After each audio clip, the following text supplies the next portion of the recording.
So you're the only one of us that's flown so far, so how did it go? I'd like to say good. How are you feeling today? I'm a little nervous. Yeah, confident. We've done the training. You've got this. Yes.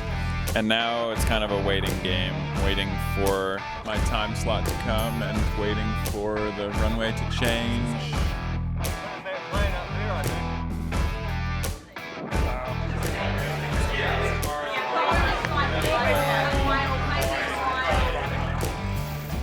Okay, it's finally my turn to fly.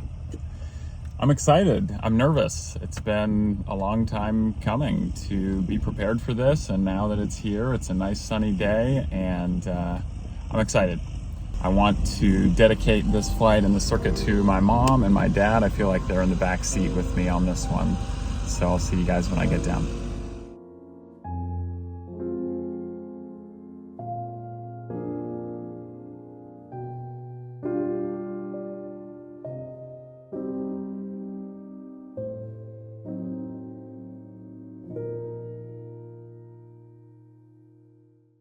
I've been a very brave boy.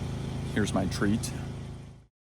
Now that my event was complete, there was really nothing left for me to do but sit back and enjoy the rest of the sun-filled day. Simon! Hello. Once I learned that Sarah was going up for an aerobatic flight, I quickly reached for my GoPro and taught Simon how to turn it on. A seemingly simple task that he was able to master. Once again proving that even instructors can learn a new trick.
The next day, as forecast, was rainy, so we spent the day as a team and then returned to the airfield on Friday night for the Mexican-themed team dinner. One of the things I've really enjoyed about competition training is the development that you see, not only in the competitors, but in the coaches too. For instance, Sarah, she used to be too embarrassed to even speak on camera. What's your name? Yes, just say one simple question. And here she is telling me off for not helping untie the aircraft on Friday morning. Thanks for not helping us untie the plane. Katie was a wonderful help for untying the plane. You actually walked away. Yeah, I had to set up a time lapse. Yeah. A time lapse which, I admit, didn't turn out to be exactly as breathtaking as I had hoped for, but it does give you a sense of the busyness of the place on Saturday morning. Which brings me to my next point. We're out here on the landing grid. It's Saturday, competition day for the instructors. After all their weeks and weeks of telling us what to do, and now it's time for them to put their money where their mouth is. Let's see if they can land on the grid. Now let's take some time to review those landings in crystal clear, buttery smooth slow motion.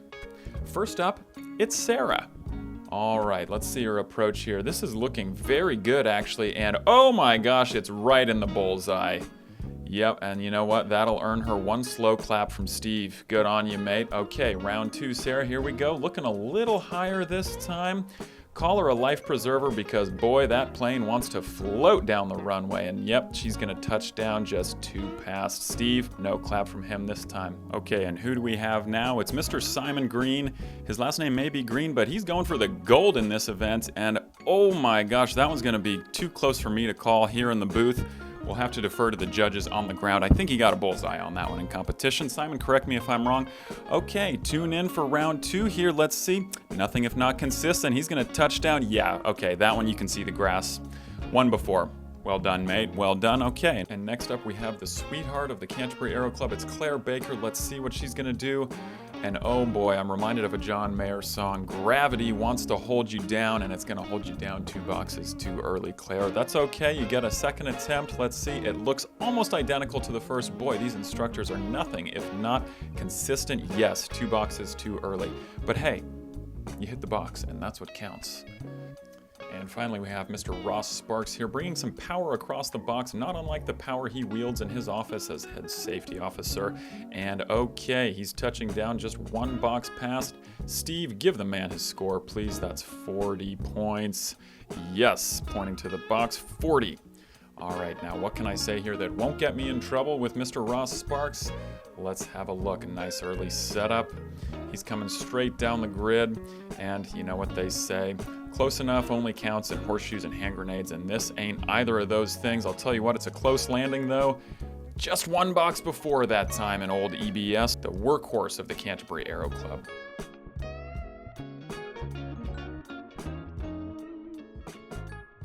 And so finally we come to the results. This year's competition had a huge turnout with 17 aero clubs from both the North and South Island and over 120 competitors all gathering at the Mid-Canterbury Aero Club. So the national competition is comprised of about 25 individual cups or competitions. Cup events include things like aerobatics, non-instrument circuits, navigation, forced landings, and of course, precision landings. With that many competitors, it doesn't take much to fall out of the top 3. But the Canterbury Aero Club did all right for itself. Winners from Canterbury included Sarah Liddell, along with John McAllister, Paul Jarman, and Jeff Brody. And, of course, our team captain, Andre, with the forced landing without power event. I was quite pleased to take home a 2nd place in the Wigram Cup Senior Landing Challenge, missing out on a narrow margin to a guy who has been doing it for much longer than I have, and it just so happens his brother is a commercial pilot for Air New Zealand. Now, if that doesn't whet my appetite to come back next year and try even harder, I don't know what will. But more important than the awards, this competition was about having fun. It was about the camaraderie of the flying community. Flying for us is not just about reaching your destination. It's about the experience and the profound sense of presence that it demands. In those moments, you're not just a pilot, you're a participant in a bigger world where every movement, every decision demands your full attention. The roar of the engine, the changing instruments, the radio calls, other aircraft around you, they all anchor you in the present moment, reminding you of the responsibility and exhilaration that comes with flight. My goal with this series has always been to encourage more people to fly, to bring the joy and excitement that flying brings into your home and encourage you to come out to the airfield and give it a go. Who knows, maybe I'll see you out there or even in the competition circuit next year. Until then, thanks for watching and blue skies.